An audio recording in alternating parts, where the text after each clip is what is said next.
सईदा की आवाम रोडों पर मौजूद है और बताया जा रहा है कि आगे रोड बंद हैं और डिजिटल मीडिया बहुत ज़्यादा तादाद में है। वो आपको बता नहीं सकते कि डिजिटल मीडिया कितनी ज़्यादा तादाद में है।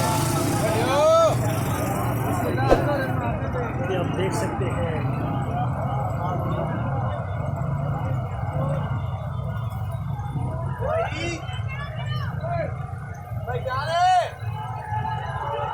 आगे कंटेनर लगा हुआ है, रोड ब्लॉक किया हुआ है उन्होंने और इकरारुल हसन बाहर आ चुके हैं।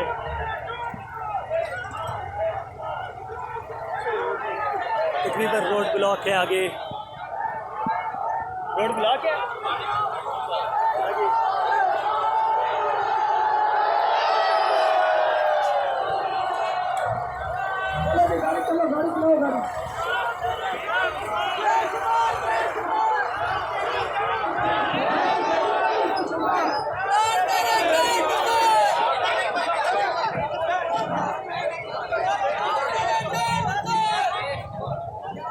Come on.